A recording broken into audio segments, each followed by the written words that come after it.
Let me start from my virtual, I guess. Oluseun Onigbinde is the founder of Budget, and he joins us. Hello, Shehu, and welcome to the program. It's a pleasure being here, Nancy. Thank you so much for inviting me. Thanks for joining us. Arab Kolo is a member of the Institute of Chartered Accountants of Nigeria.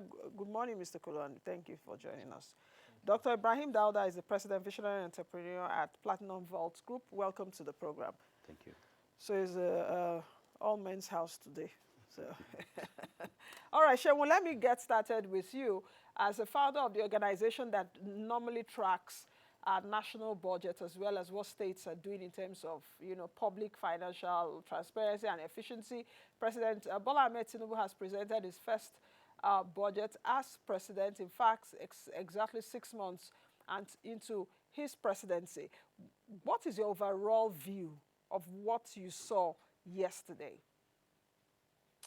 All right, thank you so much. I mean, that was his first budget, so it's an important moment for him. He needed to put his economic trust, specifically what exactly is the focus of his government. And I think he's mentioned the fact that he would focus on job creation, poverty alleviation, child development.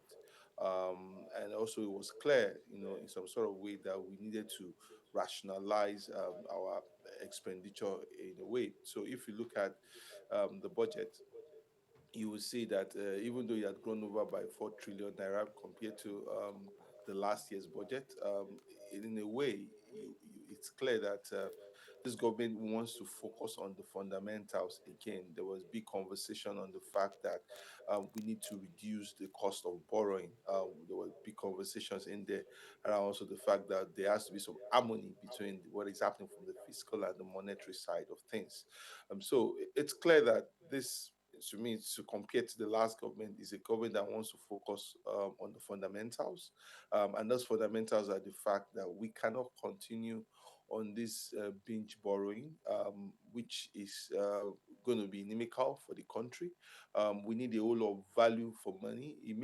There were statements around transparency and accountability, and now he's invested in working with development partners and and and the general citizens. So we also want to be all clear about that. What does that mean in terms of value for money?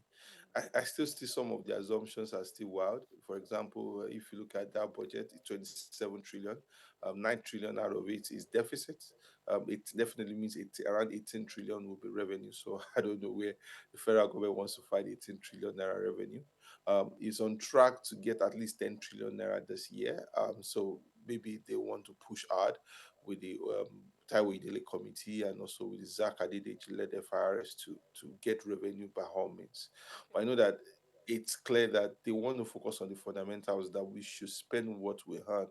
But all of that won't change much except they put the food on the ground around transparency, around accountability, and around ensuring that every single capital project there is tied to value for money.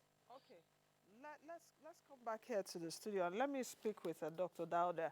Do you think that what you saw yesterday, the presentation of 27 trillion by Mr. President, is a good foundation for his for his 4 year presidency? Is that a good foundation? You've heard what Shehu said. Because in fact, even when I read his speech again, I had to even underline value for money. And I'm wondering what value for money would be in terms, I was actually thinking what the president means value for money. But do you think it's is that a good foundation for his 4 year presidency? Yes, to me it is, because like Sheon has said, he has set his priorities right. He's focusing on delivering on the key primary things that the government should invest in. And that is a positive trajectory. For the leader to know that this is where he needs to channel resources to, and this is where the bulk of the money should go to. And hammering on value for money, as you said, it's all about transparency, to make sure that it's not that in the past the budgets are not being positive in terms of outlook, but things go wrong in the implementation and in the delivery. And I think that is what the president means by value for money. Is it that things go wrong in the delivery and implementation? Or perhaps sometimes we also get our assumptions wrong? Do you understand what I'm I saying? understand. That there's no good foundation, and thereby everything just messes up along the way. You are right. And that was why I asked that question. If this is a good foundation, yes, it because is. economic history has taught us. For example, President Buhari's last budget was predicated on a growth rate of 3.75%, Yes. on an inflation rate of 21%. When he was leaving, inflation rate was more than 17%, which he projected. GDP growth rate was less than 3.75%, which he projected.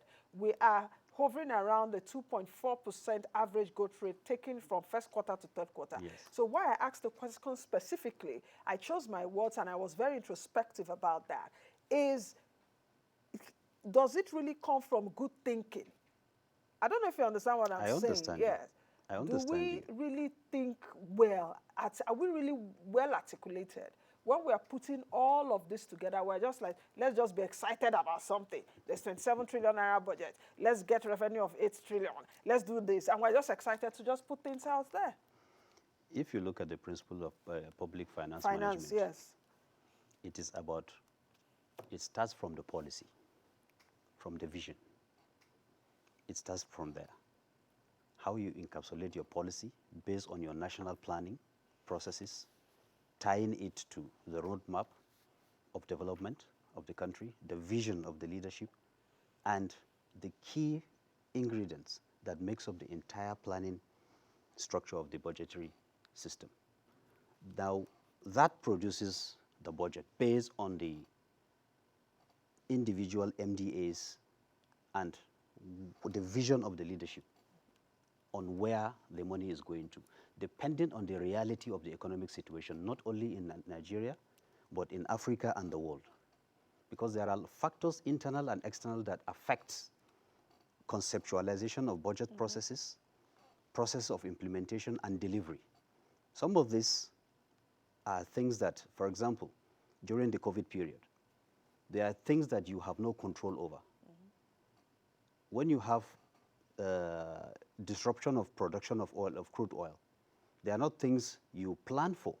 But when they come, you have to deal with them in between whatever you're having as a process. So the integrity of delivery is as key as the conceptualization of the process itself. So in between, the difference between a good process and a bad process is not merely about what the embodiment of the process is. If you give someone 20 naira and you give another person 10 naira to do the same thing, you may be shocked that the person you gave the 10 naira may deliver more value than the person you gave 20 naira. It depends on the approach the person with 10 naira takes in terms of discipline in spending that 10 naira.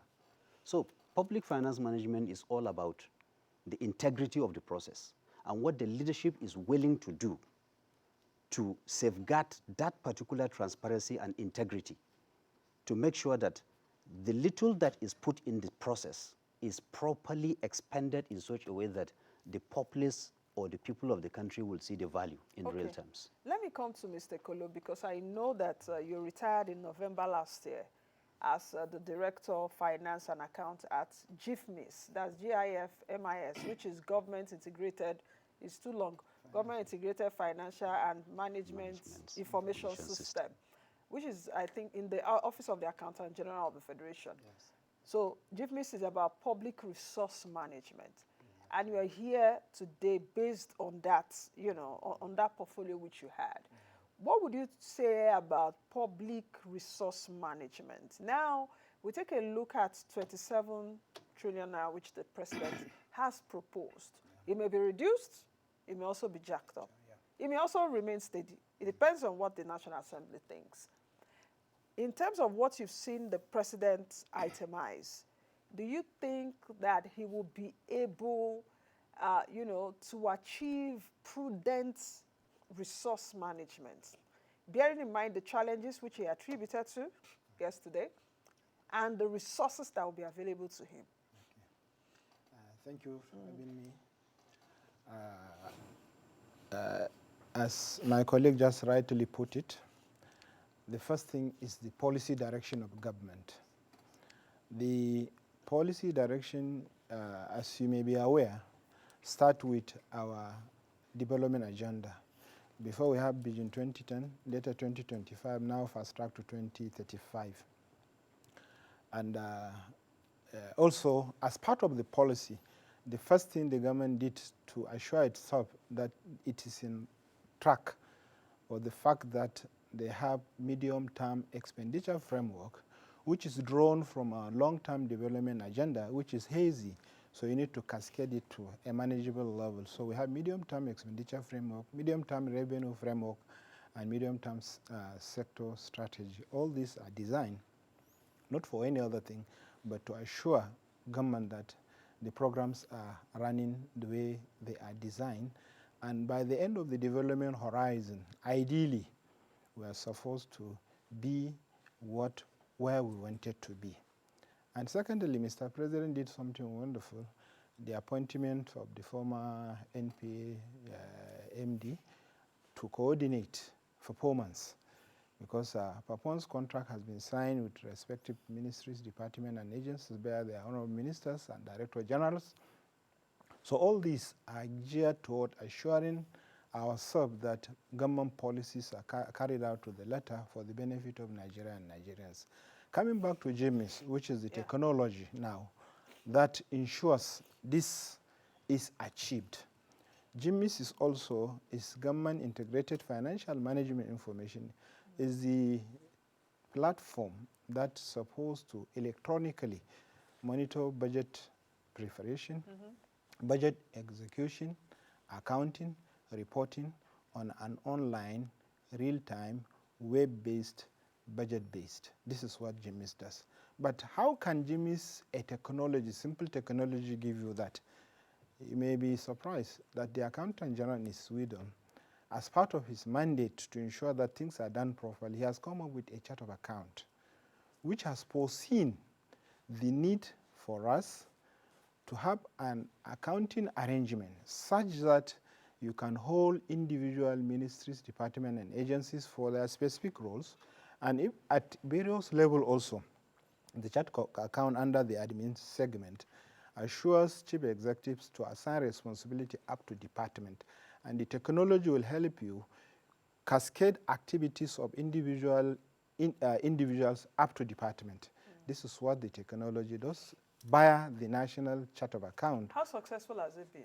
Because I understand what you're trying to tell me, Yes. but how successful has it been? Because if you take a look at over the years, Nigerians have been crying that we do not have prudent use of our resources.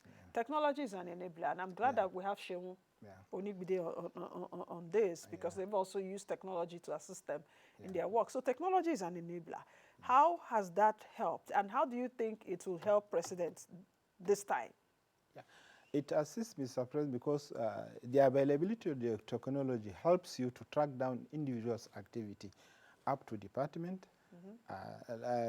Under the system, let me give you a clear example with the Office of Accountant General itself, because that's a very easier way of identifying. The Office of Accountant General to you is one office, but in the application, it is 46 entities, because it's giving the Accountant General the opportunity to track down activity of each of the 38 federal offices, because we have 2 federal offices in Abuja and Lagos, making 38, and the headquarters making 39, the Treasury Academy making 40, and 6 zonal offices. So you can cascade activities up to that level.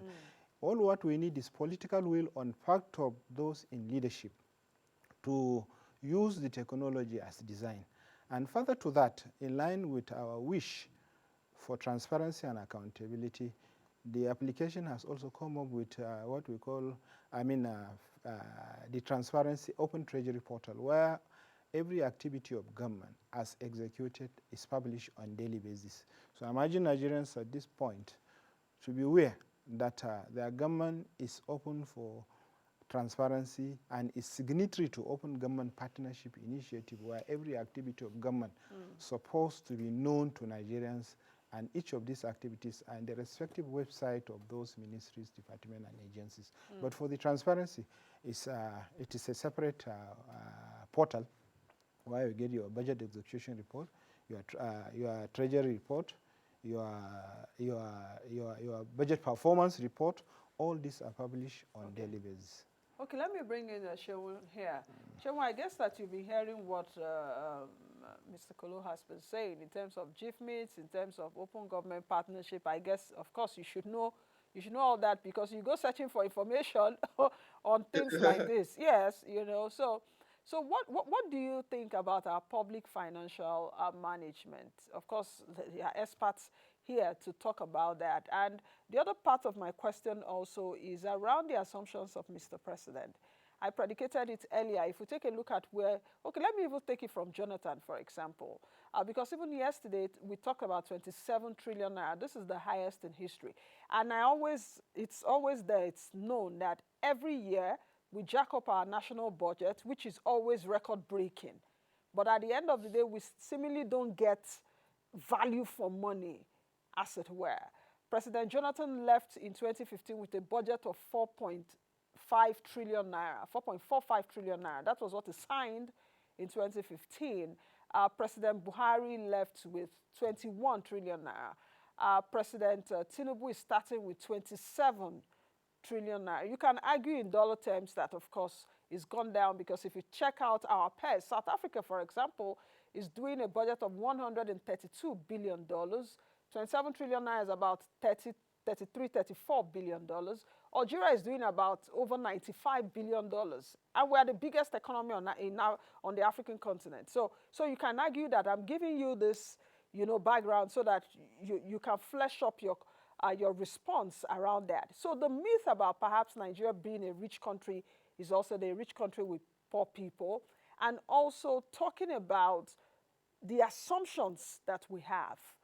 Are they too exciting for us? Or should we be cautiously optimistic? To be honest with you, we need to be cautiously optimistic. And let me take that point around the budget, around the value for money. The challenge is this: if there's going to be an abuse of public resource, it's going to start from the budget process. If someone's going to steal public funds, it's not going to start from the procurement level. It's good, he or she will start from the budget process, and it's just by putting an item there that doesn't align with the the benefit of the public. So if you see an item there that is just only an extension of a personal interest, in that situation, then definitely you know that what you are trying to look for, what you're trying to get, the budget is just somebody just benefiting his or herself. So until we get a budget that is tied to a national plan, that is tied to an agenda, because I mean that's what we are waiting for now. We expect that by today, the full details of the budget will be posted on the budget office. By the time you start combing through the 8.6 trillion naira capital budget, that's when you begin to see if truly the government of Bola Tinubu means business in terms of actual spend. Because see, you know the point well. We've spent trillions. I mean, on capital expenditure. We've borrowed big trillions, either foreign debt, local debt. And Nigerians still look around and still say, what is the current state of our primary healthcare system? What's the current state of our tertiary healthcare system? What is the current state of our university system? What does security look like in the last few years? What exactly infrastructure? When we even talk about infrastructure, can you take a 10-hour trip around Nigeria without running into some form of dilapidated or bad road? So that's the situation. So we're spending so much because what we spend is so fragmented. Too many agencies putting 5 million, 20 million, 30 million, 40 million naira projects in different pockets of things that have no meaning or have no connection to the actual national growth of the country. So that exactly is the first problem. The fragmentation of the budget or the misalignment of the budget with national priorities is one of the biggest challenges that we keep facing as a country. The other part also is that when you now take in the value for money element of how our procurement system is really flawed. Recently the president set up a committee headed by the Attorney General of the Federation to look into revising a Public Procurement Act. I'm expecting that that will maybe open up a new vista in how we do procurement. The procurement system, I mean, budget has a whole lot of evidence on that recently, and I'm thankful for some of the few things that the previous government did, like gov spend, like sorry, I mean the open treasury, the give miss, which has also helped civil society to analyze the budget. But by the time you dive into the data, you will see like an SDGs office, sending money meant for construction of schools to giving it to a restaurant company, different pop-up companies just up and down in Abuja and in state capitals. They say they do project, they do work project, but we all know that it's all connected to the political economy. So until we're able to have focus on spending public resources on what exactly means public good to the people, and we are efficient about this, we will talk about 8 trillion naira. Next year we'll do another 10 trillion naira, and by the time we see that less than 40% of this amount of money actually means impact to the average Nigerian. And time is of the essence because, for example, if we budget 100 billion naira from this project and you release 20 billion naira this year, by the time and you release another 20 billion naira next year, by the time it gets to the third year, the contractor looks at inflation, looks at currency devaluation, and is asking you for a revision of that same item all over again, and it keeps piling, and you see that it becomes a problem that you never get out. And that's why in this situation we have close to 8,000 projects, that are abandoned or that have not been completed. I mean, the road to my state, my hometown, Ubumosho, Ibadan or Ogbomoso, has been in construction since 2000. We've been building a road for 23 years. 23 So, I years. mean, And it's yeah, always been in it's the it's budget. appalling. And it's always been in the budget. The Fashola government did sukuk of almost 3 rounds Yes, and exactly. still didn't finish that road. So, I mean, there has to be some clear prioritization of what exactly we want to do and put it behind us. I mean, and focus on what. But by the time you look into budget and you start seeing SUVs, you start seeing monitor and evaluation, you start seeing conferences, and they all call it of that capital project. And we're asking ourselves, what is the benefit of this in every Nigeria? That is where the problem actually starts. Dr. Dauda, you want to respond, and perhaps you can also take a look at um, what we want to achieve. Perhaps, I don't know if you've seen some of those assumptions. And all this will also be predicated on how many millions of barrels of oil will sell and how much that oil will be. So you can take it from there. Thank you. I think Shehun made a very good point, which is what I was trying to say at the beginning, that the assumption of budget is predicated on the integrity of implementation, tied to the vision and the will of the leader to succeed. Now, why I said yes initially was because the president has a track record of knowing what he wants and getting what he wants to get. And he is from he has a financial background. So he is not a novice in the process of checks and balances. Now, why we are having issues around our budgets in terms of implementation and reality of figure to process. When you look at federal budget, look at state budget, look at local government budget, these things are intertwined. Development is not a federal issue alone. And that is what we seem to forget, which I hope the president and the team will look at critically. Some of the failure factors or failure rates of budget implementation or development or value in terms of economic, like you said, Nigeria is the biggest economy, but yet full of poor I'm not the people. one that said it is No, there. I'm, yes. Yes, So yeah, but it it's is. as true as it is. Yes. Why? We keep on year in, year out, look at the federal budget. And we stop there merely and continue to argue on that federal budget till the end of the year. Now, a particular unit of development, which is the most important part of the development in the country, is the local government. What role is the local government playing in the conceptualization of the development program, development plan, policy? Because they are the end receivers of the entire thing we are talking about. everything we're talking about is domiciled in one local government or the other. But the states are not giving them full power to. That is, these are some of the things. There's no autonomy because there. when you talk of budget delivery, you have to look at what are the encumbrances that are frustrating the delivery. Seun made mention of one, which is our procurement processes. Variations. A project that is meant to terminate in 4 years will end up reaching 20 years. But what Seun was also silently making, the points that Seun was also silently making, and sorry to cut you short, but this will also be directed to the former director as GIFMIS, would be that there's corruption, there's an underlying corruption in our procurement process. Yes. Because if we're talking about procurement, you can imagine that since 2000, that road has been in the budget, but it's not been done. So just ruminate over that while Dr. Dauda finishes his comments.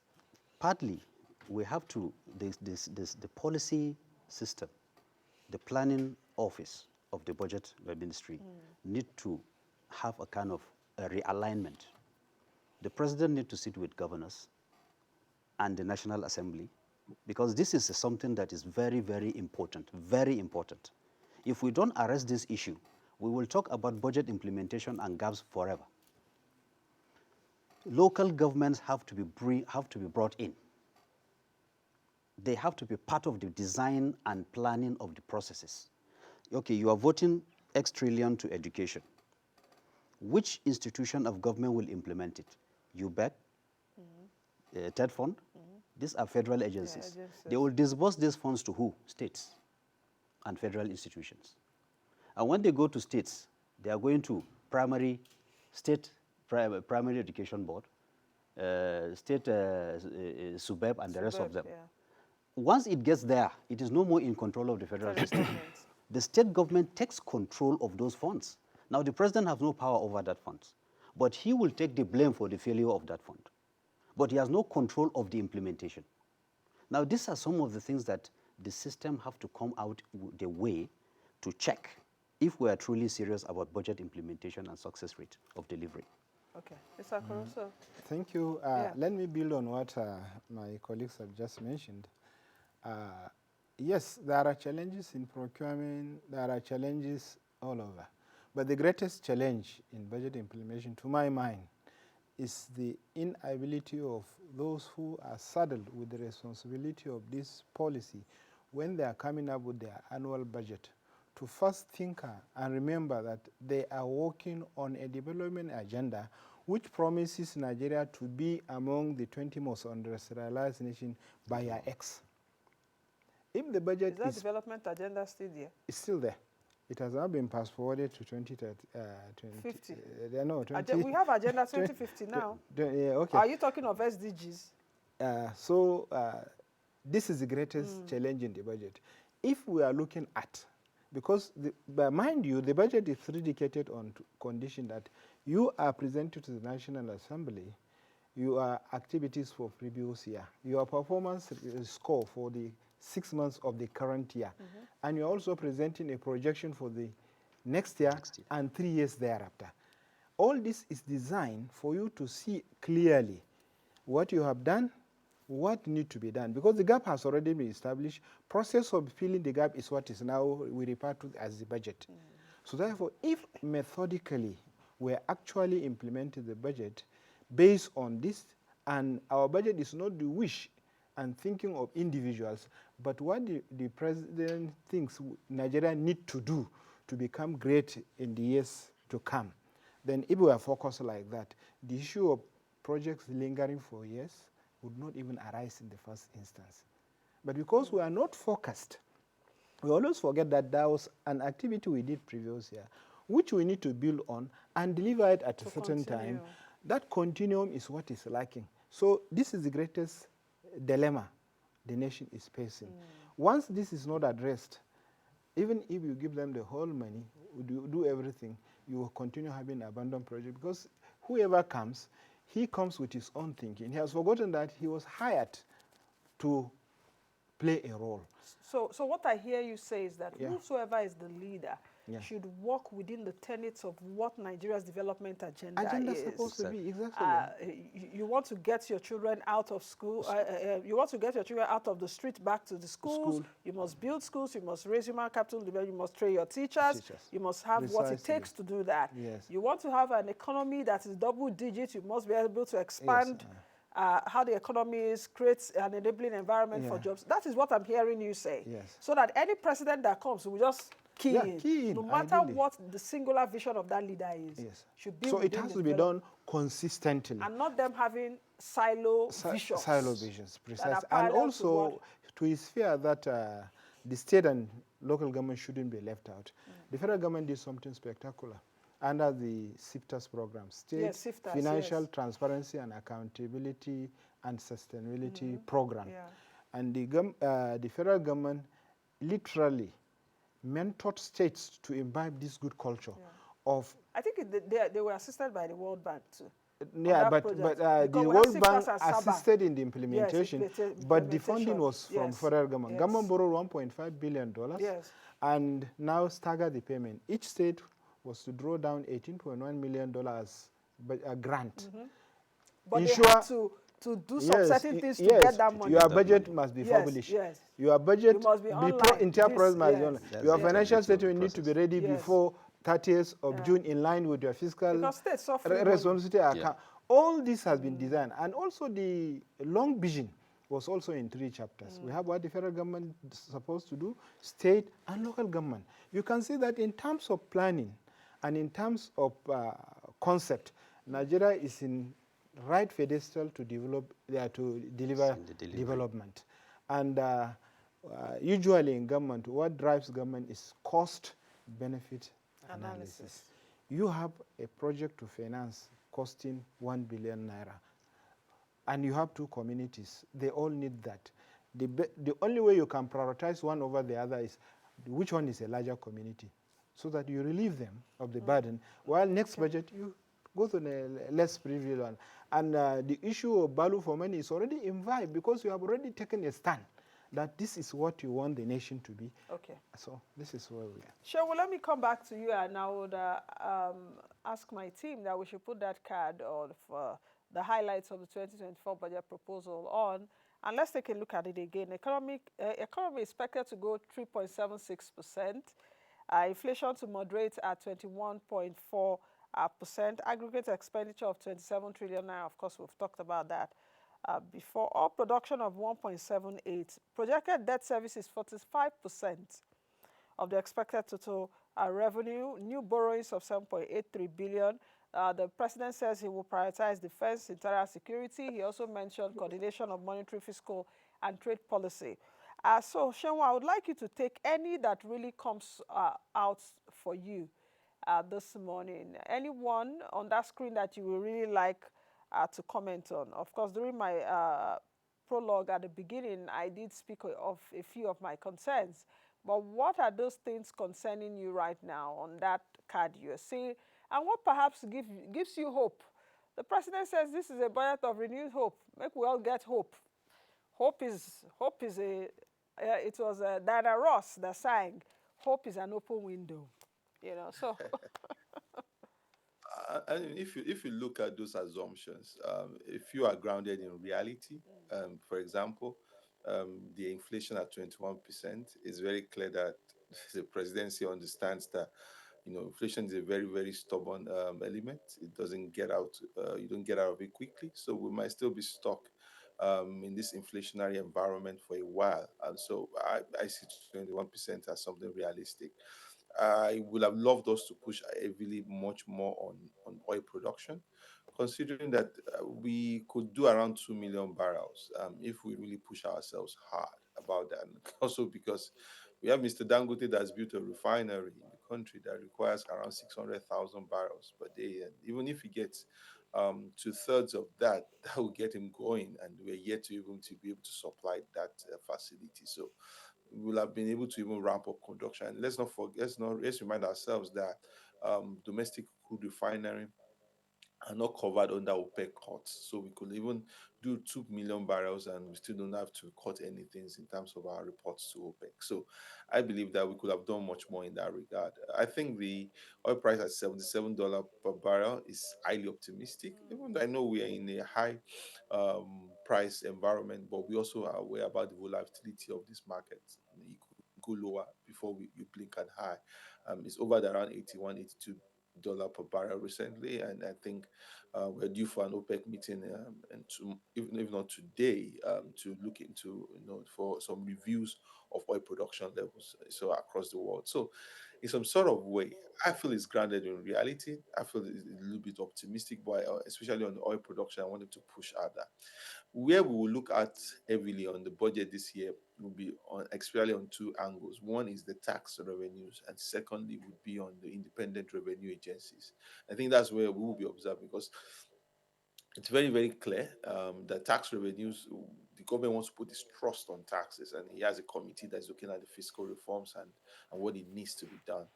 We have the special advisor to the president, or the head of committee on the fiscal reforms, Mr. Taiwo Idele, said that around 18 trillion naira is lost to tax waivers annually. So those are the kind of concerns and questions I believe the president should put forward, so that we can get optimal revenues from taxes. And government agencies that also need a lot of tuning, a lot of restructuring, a lot of reforming. Government-owned enterprises also bring more money into the coffers. The reality with oil is that we are in a place where um, production has to go really high for us to be able to harness what we can get from them. We can get also much more, because we know that currency as exchange rate has devalued to 750 naira to a dollar. But at the end of the day, we need to look internally to generate more, and also make sure out how we're going to be able to expand production. Something I didn't see in that budget that I felt the president missed is, how do we expand our non-oil revenue growth, non-oil, especially non-oil export growth? Because see, we could talk about oil revenues, and we are just in a season of luck, where prices are seems might seems high in the current near term. But what happens maybe in another 2, 3, 4, 5 years, that price get depressed again? One of the things we have to balance our portfolio in terms of our oil export, our export structure, so that we can actually get much more revenues, much more export revenue from non-oil. That is what is going to balance our economy in the near term. And I didn't see the president saying we're going to heavily invest in be able to support exporters, and ease the environment for them to be able to sell more to the world beyond oil. And these are the things that has to be on the table.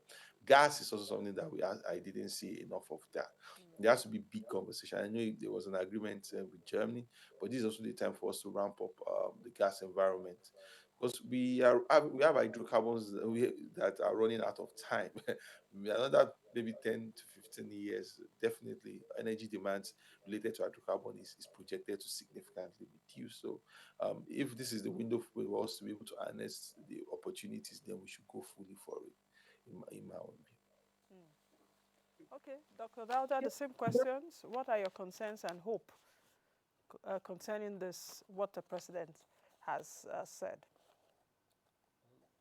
My hope is what I said earlier, that the president will stand on his foot in monetary and implementation processes. My concern is IGR. Your concern is IGR? Yes. Okay. Because just like Sheon said, you have a deficit of about 9 trillion. You are going to spend 45% of the budget in servicing debts. You are left with virtually 55% for other things. Now, how are you going to apportion them?